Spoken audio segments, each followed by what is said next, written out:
You know, we all think we know the story of the empty tomb. But what if I told you that the very first explanation for it, this idea of a stolen body, wasn't just a rumor, but a plotline that was already playing out in the cynical, darkly funny literature of the Roman Empire? This one sentence, right here from the Gospel of Matthew itself. This is the heart of the whole mystery. In the Bible, it's presented as a lie, a total cover-up. But that story, that idea, it took on a life of its own. And it makes you wonder, where did this concept of a stolen Messiah actually come from? That's right. The Gospel of Matthew isn't just telling us the story of the resurrection. At the very same time, it's actively arguing against a competing story. It's like a battle of narratives, one of a miracle and the other of a simple, very human theft. And that conflict is baked right into the text from the very beginning. Okay, so to really get what's going on, we have to look at the other story first. The counter-narrative that Matthew felt was so important, so threatening, that he had to address it head-on. This wasn't some minor detail, it was a huge deal in the ancient world. So if you remember the account in Matthew, it's very specific. The authorities are genuinely worried that the disciples will try to fake a resurrection by snatching the body, so they post a Roman guard. But then an angel shows up, the guards are completely terrified, the tomb is open, and the crucial part is what happens right after. The authorities literally pay the guards to spread a very specific story: the disciples stole the body while we were all asleep. And this wasn't just some hypothetical worry. Fast forward about a century, and you have an early Christian writer, Justin Martyr, who confirms that this exact story, that the disciples stole the body, was still being actively spread among Jewish communities. This tells us the rumor was a real, significant counter-narrative that early Christians were constantly up against. Okay, now here is where it gets really interesting. What if this whole story of a stolen body wasn't just a rumor, but a kind of familiar plot device? What if a popular, cynical Roman satire contained a story that looks almost identical to the very thing Matthew was trying to debunk? So for that, we have to step into a totally different world. We're leaving the sacred texts behind and jumping into the profane, with a Roman novel called the Satyricon. It was written by Petronius, a satirist in the court of Emperor Nero, and it is famous for its gallows humor and its pretty cynical take on Roman life. So in this story from Petronius, we find a soldier, and his job is to guard crucified criminals. The text tells us exactly why, lest any might be taken from the cross and buried. So right away you have a guard, you have a body, and you have the explicit threat of theft. You can already see the parallels starting to take shape, right? So here's the plot in a nutshell. A soldier's on guard duty. He spots a beautiful widow in a tomb nearby and gets distracted. They start an affair. While his attention is elsewhere, the family of one of the crucified men grabs their chance, takes their son's body down from the cross, and buries it. And just like that, the soldier has failed his duty and is now facing execution. Okay, so let's put these two stories side by side. Because when you actually break them down, the parallels between the story Matthew is trying to refute and the story Petronius just casually tells, well, they're absolutely startling.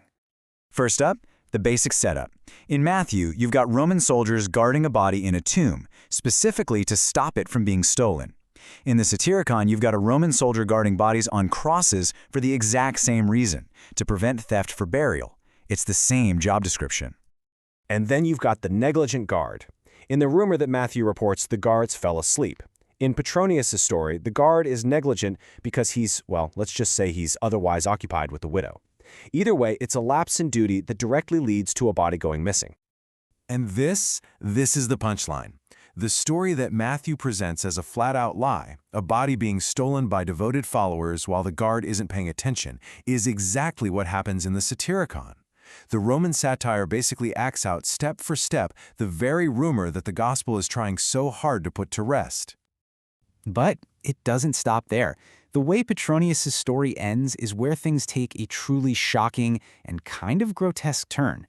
It basically becomes a darkly comic inversion of the Christian narrative, twisting every single sacred element. So, to save her new lover, the soldier, from being executed, the widow comes up with a solution. It's grim. She offers up the body of her own dead husband to be a replacement for the stolen criminal. She actually says she'd rather hang up her dead husband than see her living lover die. And here, that inversion becomes crystal clear. In the Christian story, a body is taken down from a cross, put in a tomb, and it leads to resurrection and the salvation of the world. In the Satyricon, a body is taken out of a tomb and put on a cross, and it stays dead, just a substitute to save one guy's skin. It's a total, cynical reversal of the sacred logic. The satire even ends with a little parody of the public's reaction. The next day, the townspeople are just baffled, wondering how on earth a dead body got onto a cross. This public confusion and wonder is like a cynical, dark echo of the awe and mystery surrounding the empty tomb in the Christian story. So, what is going on here? How do you explain these absolutely stunning parallels? Was Petronius reading an early Christian text and just decided to mock it? Or is it something else entirely? Well, scholars basically have two main theories about this. The first theory is that this is no accident at all. The argument is that Petronius was writing a deliberate anti-Christian satire. Maybe he heard these new stories about a crucified Messiah whose body vanished, and he crafted this cynical, all-too-human story to explain it away. You don't need a miracle, just a negligent guard, a grieving family, and a horny widow. It's a completely worldly explanation for a supernatural claim. Now, the second theory is a bit more complex. It suggests that maybe both writers, Matthew and Petronius, were just products of their time. They were both drawing from a shared cultural toolkit of popular story ideas.